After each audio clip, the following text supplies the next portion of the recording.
शिवम तु सांकरम रूपम सुखम स्वच्छम सनातनम पूजयेत परमा भक्त्या सर्व काम फलप्रदा।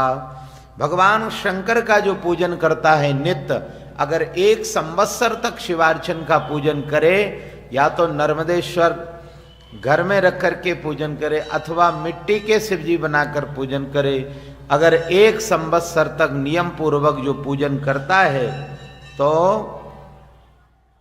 व्यास भगवान कहते हैं दारिद्रम रोग दुखम च प्रीडनम शत्रु संभवम, उसके जीवन का संपूर्ण दारिद्र नष्ट हो जाता है, क्योंकि ऐश्वर्य भगवान शंकर प्रदान करते हैं। ऐश्वर्य के देवता भगवान शंकर हैं और मुक्ति के देवता भगवान नारायण हैं। रामकृष्ण आदि का पूजन और साधना करने पर हम मुमुक्षु प्राणी जितने भी हैं वो मोक्ष की अभिलाषी जो है वो भगवान श्री राम का और नारायण का चिंतन करें तो मोक्ष प्राप्त कर सकते हैं, लेकिन ऐश्वर्य आदि के लिए, रोग आदि के समन के लिए तो भगवान शंकर ऐश्वर्यशाली देवता है। दारिद्रम रोग दुखम च प्रीडनम शत्रु संभवम पापम चतुर्विधम तावद्या अर्चना ये ते शिवम। भगवान शंकर की अर्चन करने वाले व्यक्ति के जीवन के समस्त पाप ताप नष्ट हो जाते। अच्छा, पाप तो समझ में आता है, ताप क्या होता है? ताप किसे कहेंगे? कहा पाप 1 जन्म का होता है और ताप जन्म जन्मांतर के होते हैं। उन जन्म जन्मांतर के तापों की गठरी को व्यक्ति भोगता रहता है। क्रिमाण, संचित और प्रारब्ध तीनों में से कोई भी एक यदि है तो उसको उसका भोक्तव्य करता रहता है। अगर उसका प्रारब्ध संचित क्रिमाण स्थित है और अभी विनष्ट नहीं हुआ है, उसको भोगना है, यदि वो भगवान शंकर का 1 वर्ष तक नियम पूर्वक शिवार्चन करता है तो उसका वो कर्म कट जाएगा। दारिद्रम रोग दुखम च प्रीणनम शत्रु संभवम पापम चतुर्विधम तावद्या वन्यार्चयेत शिवम। जो भी अर्चन करता है भगवान शंकर का, उसका सारा दुख दारिद्र समाप्त हो जाता है। संपूजते शिवे देवे सर्व दुखम विलीयते संपद्यते सुखम सर्वम पश्चान मुक्तिर्वाप्यते। जब तक जीवित रहता है धरती पर तब तक सारे ऐश्वर्य का उपभोगी हो जाता है। देखते देखते भगवान शंकर उसको सब कुछ प्रदान कर देते हैं और अंत में सर्व दुखम विलीयते संपूजते शिवे। भगवान शंकर का पूजन करने पर सारे दुखों का विलय हो जाता है, नष्ट हो जाते हैं। संपूजते शिवे देवे सर्व दुखम विलीयते और संपद्यते सुखम सर्वम पश्चान मुक्तिर्वाप्यते। और जीवन में ऐश्वर्य जीवन जीते हुए अंत में भगवान शंकर के चरणों में ही उसके जीवन का अवसान हो जाता है। 1 संवत्सर तक अगर कोई भगवान शंकर का पूजन करता है तो अपने लक्ष्य को प्राप्त कर लेता है। आगे महात्मा उपदेश करते हुए कह रहे हैं, ये वै मानुष्यमाश्रित्यो मुख्यम संतान तह सुखम तेन पूज्यो महादेवा सर्वकार्यार्थ साधिका।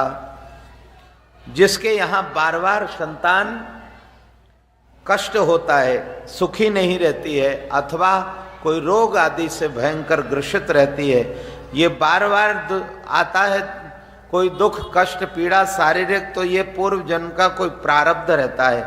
ऐसे में भगवान शंकर का वो पूजन करे, उनका अर्चन करे। तेन पूज्यो महादेवा सर्व कार्यार्थ साधका। किसी भी सर्व कार्यार्थ साधका, किसी भी कार्य के लिए यदि साधक भगवान शंकर की पूजन करता है तो उसका दारिद्र दुख पीड़ा सब नष्ट हो जाती है। और जहाँ भगवान शंकर का अनुष्ठान हो उसमें से जो सहयोग छोड़कर के विरोध करता है उसका वही होता है जो दक्ष प्रजापति का हुआ था। भगवान शंकर का विरोध करके, भगवान शंकर के बिना सृष्टि का कोई यज्ञ पूरा नहीं हो सकता। इसलिए शिव कर्म जहाँ हो, शिव का अर्थ है कल्याण, माने लोक कल्याण, राष्ट्र कल्याण, समाज कल्याण, मानव कल्याण, जीव कल्याण और हर प्रकार से जीव मात्र के कल्याण के लिए कर्म है। शिव विरोध करने वाला समाज का, राष्ट्र का, संस्कृति का और हितकारी संकल्पों का विरोधी हो जाता है, इसलिए उसका सब कुछ नष्ट हो जाता है। यहाँ पर उन्होंने कहा है दारिद्रम दुख रोग दुखम च प्रीडनम शत्रु संभवम। यदि शत्रु भी संभव उत्पन्न होते हैं तो कितनी ही शत्रुता करें, यदि भगवान शंकर का वो चतुर्विधम तावद्यान अर्चयेत अर्च्यते शिवम, अगर वो चतुर्विधि से भगवान शंकर का पूजन करता है तो उसके शत्रुओं का भी शमन हो जाएगा और खोई हुई संपत्ति भी उसको वापस मिल जाएगी। संपूजते शिवे देवे सर्व दुखम विलीयते, सारे दुखों का शमन हो जाएगा। अच्छा, कब कब करना चाहिए, इसकी क्या विधि है? ब्राह्मण को कब करना चाहिए, क्षत्रिय को कब शिवार्चन करना चाहिए, वैश्य को किस समय करना चाहिए, शूद्र को कब करना चाहिए? हमारे यहाँ शिवार्चन की भी विधि, हर हर महादेव एक साथ नहीं होता है। ये यहाँ ब्राह्मणा क्षत्रिया वैश्या शूद्राश्च विधिवत क्रमात् शंकराचार्यम प्रकुर्वन्तो सर्वकामार्थ सिद्धये। भगवान आचार्य शंकर स्वयं कहते हैं, शंकर जी का वाक्य है, प्रातः काले समुत्थाय मुहूर्ते ब्रह्म संगके। ये ब्राह्मण के लिए, ब्राह्मण ब्रह्म वेदा में उठे और भगवान शंकर का विधिवत वेद वांग में पूजन करे तो उसका मनोरथ पूर्ण हो जाता। प्रातः काले समुत्थाय मुहूर्ते ब्रह्म संगके गुरोश्च स्मरणम कृत्वा संभवोश्चैव तथा पुनः। पहले उठ करके अपने गुरु चरणों का वंदन करे। पहले भगवान का वंदन नहीं लिखा, गुरु चरणों को प्रणाम करे, स्नान करे और स्नान करके वैदिक प्रमाण से सारी पूजन की सामग्री को एकत्रित एक दिन पहले कर लेवे और फिर प्रातः काल उठ करके गुरु चरणों का ध्यान करके फिर भगवान शंकर का पूजन करे। प्रातः काले समुत्थाय मुहूर्ते ब्रह्म संग के गुरोश्च स्मरणम कृत्वा संभवोश्चैव तथा पुनः। प्रातः काले समुत्थाय मुहूर्ते ब्रह्म संग के गुरोश्च स्मरणम कृत्वा संभवोश्चैव तथा पुनः। ये घंटी में एक रस्सी बंधवा दो भैया, जाओ एक रस्सी बंधवा दो, टेप लगा दो, क्या कथा चले तब तक घंटी ना बजाए। या घंटा निकाल के रख दो, कथा चले तब तक घंटा, बच्चे हैं जानते नहीं, वो टन टन टन लगे रहते हैं। रस्सी बंधवा के या निकलवा के ही रखवा दो, फिर लगा देंगे 1 घंटे बाद। बंद करो उसको। ओम नमः शिवाय, ओम नमः शिवाय, ओम नमः शिवाय। मैं निवेदन कर रहा था, ब्राह्मण के लिए ब्रह्म मुहूर्त में शिवार्चन करना चाहिए। तीर्थानाम स्मरणम कृत्वा ध्यानम चैव हरेरपि ममापि निर्जराणाम च वैमुन्यादीनाम तथा मुने। ततः स्तोत्रम शुंभम नाम ग्रहेण याद विधिपूर्वकम ततोत्थाय मलोत्सर्गम दक्षिणस्याम चरेत दिशि एकांते तो विधिम कुर्यान् मलोत्सर्गस्य यच्छ्रुतं तदेव कथयाम्यद्यो शृणुयाद्या मुने महामनो मुने। शुद्धामृतं दुजो लिप्यात् पंचवारं विशुद्धते क्षत्रियस्य चतुर्वारं वैश्यो वारस्त्रयं तथा। यहाँ पर सर्वप्रथम ब्रह्म मुहूर्त में उठ करके भगवान सदगुरु का स्मरण कर तीर्थों में स्नान करे, हरि का ध्यान करे और फिर मृतिका से स्नान करे। मृतिका से ब्राह्मण को कितनी बार मृतिका शरीर में लगाकर स्नान करना चाहिए? तो वो कहते हैं कि शुद्धामृतम दुजो लिप्या पंचवारम, 5 बार ब्राह्मण से स्नान करना चाहिए तीर्थ की मिट्टी से।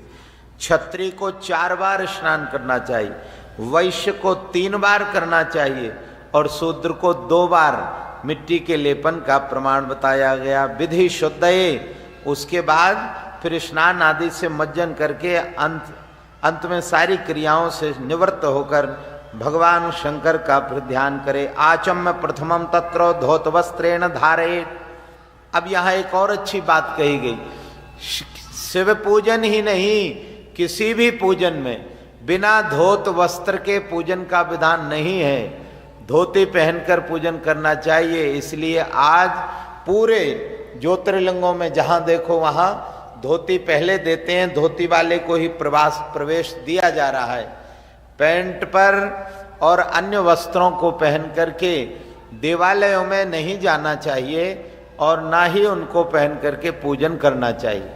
हर क्रिया के हमारे यहाँ वस्त्र हैं, इसलिए भारतीय परिधान साड़ी है और पुरुष के लिए धोती है, उसको पहने और पहन करके फिर पूजन करे।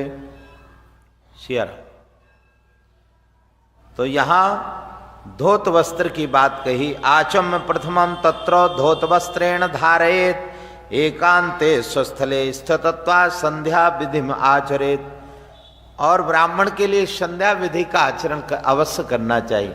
संध्या विधि के बिना पूजन का भी अधिकार नहीं है, उसको पूजन करने की भी अनुमति नहीं। यदि संध्या से विहीन है तो यथा योग्यम विधिम कृत्वा पूजा विधिमथार वेत मनुष्यो स्वस्थिरम कृत्वा पूजा गारम प्रवश्य पूजा विधम समादाय श्वासाने उपविश्य वै न्यासादिकम विद्याया दौ पूजयेत क्रमयो हरम। भगवान शंकर की फिर वैदिक विधि से पूजन सामग्री रख करके पूजन करना चाहिए। पहले गणेश जी का पूजन करें। प्रथमम चो गणाधीशम द्वारपालम तथैव च दिक्पालाम संपूज्य पाताश्च पीठम प्रकल्पयेत। भगवान शंकर के जो गण है उन गणों का पूजन करें। पहले गणेश का, नंदी, भृंगी, श्रृंगी, कुबेर, कीर्तिमुख, वीरभद्र, अनंत, जलहरी और फिर नाग देवता का और फिर शंकर भगवान का। ऐसे ये देवताओं के पूजन की विधि है। न्यास करे और फिर विनियोग करे तभी पूजन पूर्ण होती है। अथाष्टादलम कृत्वा पूजा द्रव्यम समीपता। कम से कम यदि ज्यादा ना हो नित्य रुद्राभिषेक में तो 8 कमल पुष्पों को तो अवश्य रूप से चढ़ाना चाहिए। रुद्राभिषेक कर रहे हैं तो अगर सामान्य पूजन है तो भी 8 कमल पुष्पों से जो पूजन करता है उसके जीवन के अष्ट दरिद्रों का समन हो जाता है। वो कह रहे हैं अथाष्टवा दलम कृत्वा पूजा द्रव्यम समीपता उपविश्य ततस्तत्र चोपवेश शिवम प्रभु। भगवान शंकर के सामने बैठ करके धोत वस्त्र धारण करके आचमन आदि करके भगवान गणेश आदि का पूजन करे और अपने लिए स्वयं का मुंह पूरब की तरफ होना चाहिए और भगवान शंकर का मुंह उत्तर की तरफ हो। जब हम शिवार्चन करें तब उसकी ये विधि है। यदि सपत्नीक पूजन किया जा रहा है तो दाहिनी तरफ, पूजन में दाहिनी तरफ पत्नी को बिठालकर पूजन करना चाहिए। आचमनत्रयम कृत्वा प्रक्षाल्य च पुनः करौ। पहले आचमन करें और फिर प्रक्षाल्य च पुनः करौ, हाथों को धो लें, फिर शुद्ध करें, शुद्धि करना चाहिए। पंचवक्त्रम 10 भुजम स्फटिक सन्निभम सर्वाभरण संयुक्त व्याघ्र चर्मोत्तरीयकम तत्सारूप्यताम स्मृत्वा दहेत पापम नरः सदा शिवम तथा समुत्थाप्यो पूजयेत परमेश्वरम। इस तरह भगवान शंकर का पूजन करने से तस् सारूप्यताम स्मृत्वा दहेत पापम नरः सदा, नर के जितने भी जीवन के पाप हैं वो सारे पाप नष्ट हो जाते हैं। शिवम ततः समुत्थाप्यो पूजयेत परमेश्वरम। और भगवान शंकर उसको, अगर वो शंकर की स्थापना करता है तो शंकर समाज में उसकी स्थापना कर देते हैं। बड़ी प्यारी बात कही, शिवम ततः समुत्थाप्यो पूजयेत परमेश्वरम। इसलिए भगवान शंकर का पूजन का, परमेश्वर का, ईश्वर का ये पूजन का प्रतिफल है। देह शुद्धिम तथा कृत्वा मूल मंत्रम न्यसेत क्रमात्। देह शुद्ध करे और फिर आचमन आदि करे। पुनः जब जब यदि बोलता है तो आचमन करे। सर्वत्र प्रणवे नैव शरण्यास समाचरे। न्यासों को, 6 न्यासों को करे। अगर हम सामान्य पूजन कर रहे हैं, हमको वैदिक मंत्र पता नहीं है, तो ओम नमः शिवाय से भी हम न्यास कर सकते हैं। ओम नमः शिवाय हृदयाय नमः, ओम नमः शिवाय सिरसे स्वाहा, ओम नमः शिवाय शिखाई वसट, ओम नमः शिवाय कवचाय हम, ओम नमः शिवाय नेत्रत्राय वोखट, ओम नमः शिवाय अस्त्राय फट। और कोई भी शंकर का ध्यान अगर कहीं का नहीं आता है तो कर्पूर गौरम करुणावतारम संसार सारम भुजगेंद्रहारम, ये तो रोजाना आरती में बोलते हैं। इस मंत्र से भी भगवान शंकर का ध्यान दैनिक पूजन में हम लोग कर सकते हैं। कोई भी भगवान शंकर का जो मंत्र याद हो, अगर नहीं है तो हम ओम नमः शिवाय से ही सारी पूजन कर सकते हैं, सारी वस्तुओं को चढ़ा सकते हैं, सारे न्यास कर सकते हैं और सारी विधि का आचरण कर सकते हैं। यह भगवान के लिए बहुत परम प्रिय और पावन मंत्र है। कृत्वा हृदय प्रयोगम च ततः पूजाम समारभेत पाद्यार्चनम च पत्राणि प्रकल्पयेत शिव पूजनम।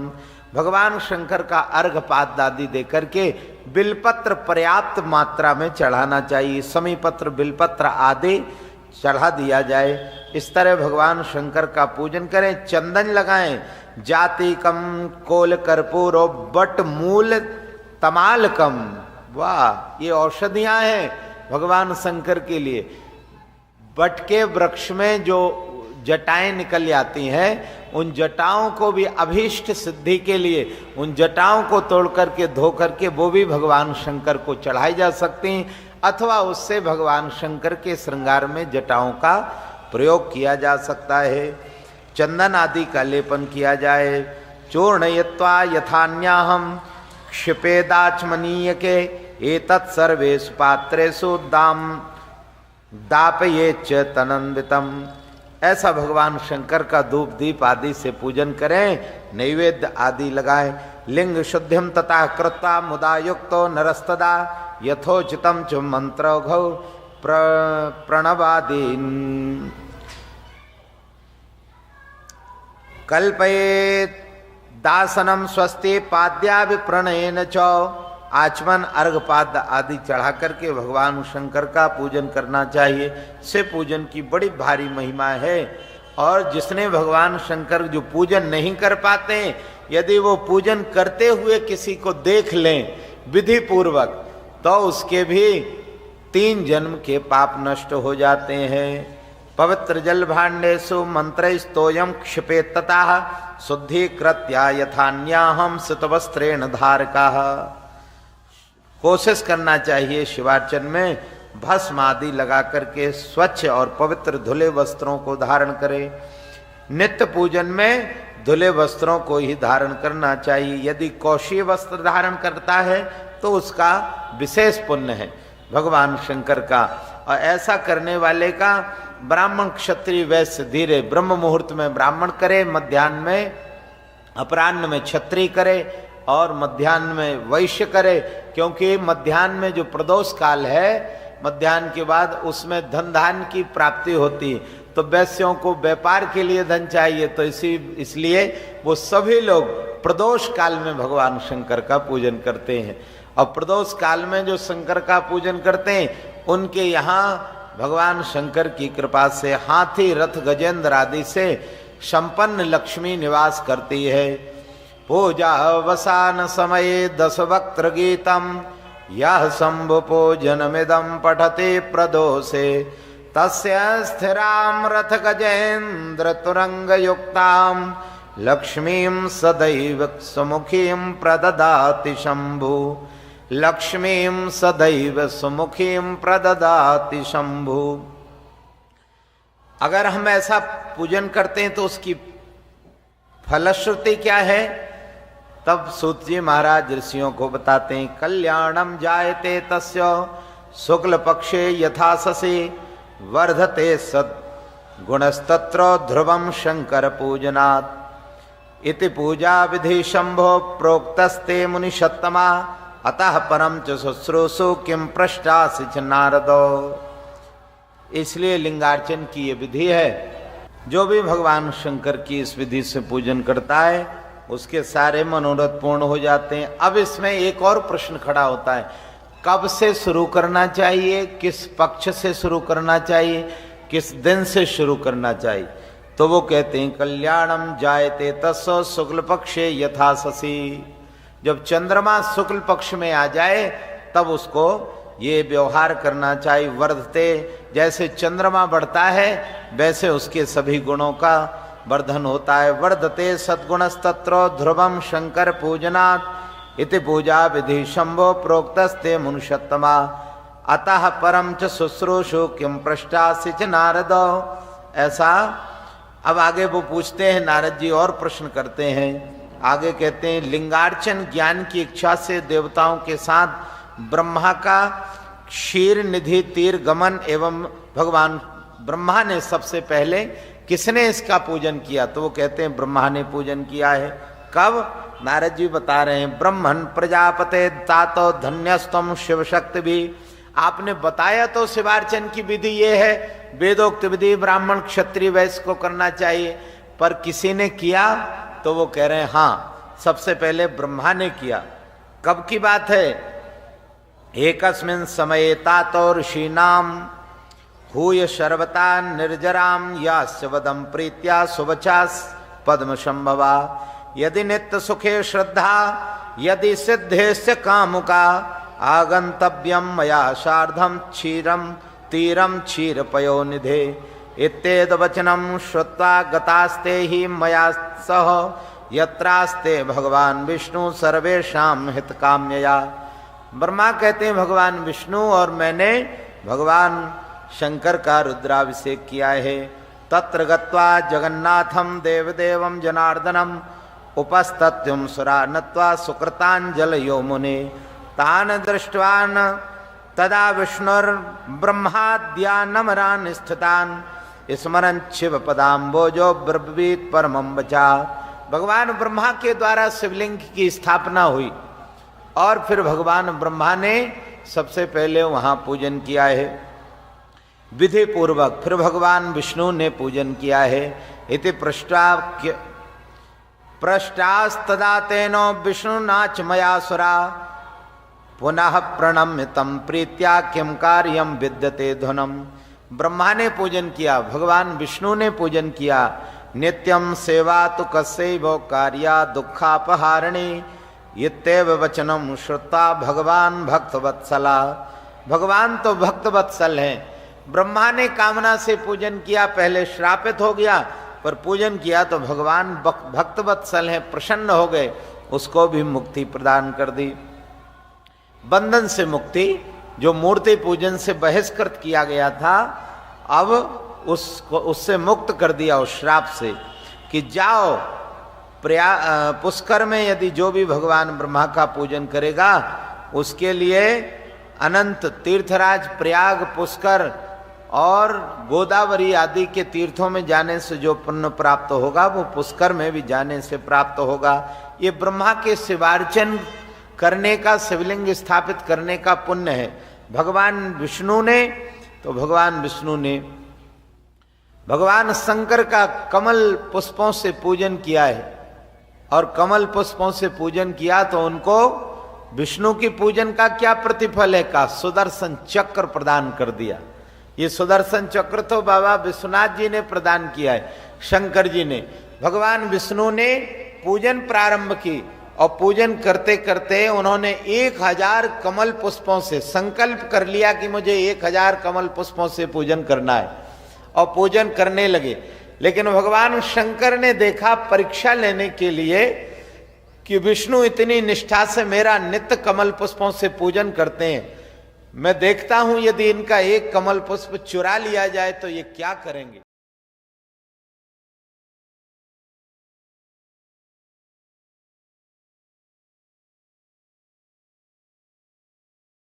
आनंद टीवी से जुड़ने के लिए आप हमें व्हाट्सएप करें 9277395752 पर।